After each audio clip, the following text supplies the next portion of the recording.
بسم اللہ الرحمن الرحیم۔ السلام علیکم ورحمۃ اللہ وبرکاتہ۔ ناظرین، میں آپ کا حکیم جعفر علی۔ کئی لوگوں کی طرف سے یہ پیغام آیا کہ بواسیر کا مرض ڈسکس کیا جائے، بواسیر کے بارے میں بتایا جائے، تو آج واقعی یہ مرض بہت زیادہ عالمگیر صورت اختیار کر گیا ہے۔ اکا دکا پہلے بہت کم لوگوں میں یہ مرض پایا جاتا تھا، لیکن جب سے 4 ویل کا استعمال، گاڑیوں کا استعمال شروع ہوا، بائکس کا استعمال شروع ہوا، جب سے آرام طلبی آئی ہے، اس مرض میں بہت زیادہ شدت سے اضافہ ہوا ہے۔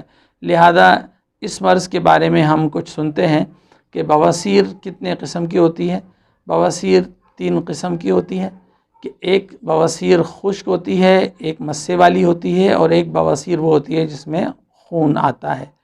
لہذا ان تمام تینوں اقسام کی جو بنیادی وجہ ہے اسے حکماء نے یہی لکھا، کتابوں میں یہی لکھا گیا کہ یہ مرض سودا کی کثرت سے پیدا ہوتا ہے، جس میں انسانی میں جب خشک چیزوں کا استعمال زیادہ کرنے سے خشکی کا اضافہ ہو جاتا ہے تو اس کے نتیجے میں قبض پیدا ہو جاتا ہے، اور قبض کے بعد مرض شدت اور ترقی کرتا ہوا بواسیر کی صورت میں رونما ہوتا ہے۔ اسباب اس کے یہی ہیں کہ مریض کا خون گاڑھا ہو جاتا ہے اور وہ باقاعدہ مقد کے قریب جا کر وہ اعصاب میں اور ریشوں میں اور آخری حصے پر وہ خون جمع ہو کر مسوں کی صورت اختیار کر لیتا ہے، اور مقد کے جو آخری حصے پر ورم آ جاتا ہے، اور کچھ عرصے کے بعد وہی ورم بڑھ کر مسوں کی صورت اختیار کر لیتا ہے۔ اس کا علاج جو ہے اس میں بھی ہمیں ان تمام چیزوں کا خیال رکھنا ہے۔ بسا اوقات مرض خونی ہوتا ہے کہ مریض جب حاجت کے لیے بیٹھتا ہے تو اسے حاجت کے ساتھ خون کی آمیزش ہوتی ہے اور فضلے کے ساتھ ملا ہوا بھی خون آتا ہے۔ بسا اوقات بغیر فضلے کے بھی خالص خون ٹپکنا شروع ہو جاتا ہے۔ یہ صورتیں اس کو ظاہر کرتی ہیں کہ یہ بواسیر کا مرض مریض کے اندر شروع ہو چکا ہے۔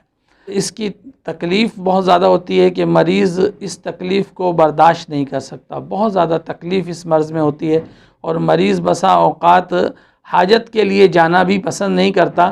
وجہ اس کی یہی ہے کہ مریض کو تکلیف بڑی شدت سے ہوتی ہے، اور فراغت کے بعد کافی دیر تک مریض تکلیف محسوس کرتا رہتا ہے۔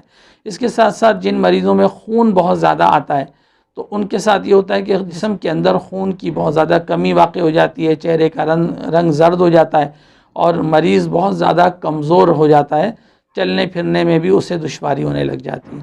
لہذا اس کے علاج کی طرف فوری طور پر توجہ کرنی چاہیے، اور اس کا علاج جتنا یہ مرض شدید ہے اتنا ہی اس کا علاج مشکل بھی ہے۔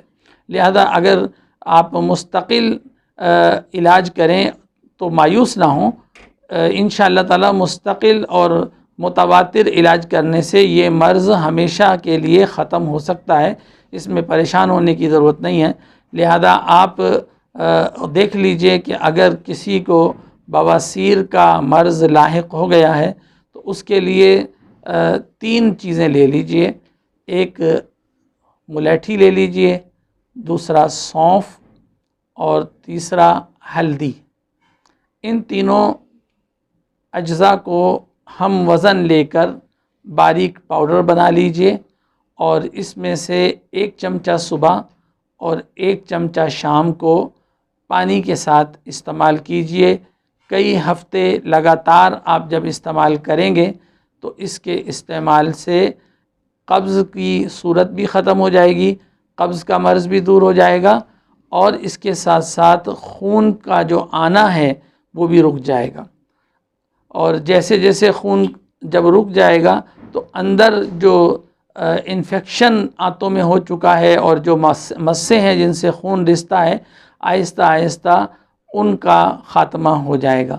بیرونی طور پر جو مسیں ہوتے ہیں ان کے لیے آپ ایک نسخہ لے لیجئے، ریٹھا لے لیں، اور ریٹھے کا صفوف بنا کر اس کو پانی کی مدد سے ایک گولا سا بنا لیں اور اس کو اپنے پاس رکھ لیں، اور اس کے بعد جب روزانہ حاجت کے لیے واش روم جانا ہو تو اس گولے کو لے کر ہلکا سا پانی میں اس کو گھس کر اس کا لیپ آپ مسوں پر لگائیے تو اس سے انشاءاللہ تبارک و تعالی جو مسیں باہر کی جانب ہیں ان کا چند ہی دنوں میں وہ مسیں خشک ہو جائیں گے اور وہ بالکل نابود ہو جائیں گے، اور وہ مسیں ختم ہو کر آپ کو اس مرض سے نجات مل جائے گی۔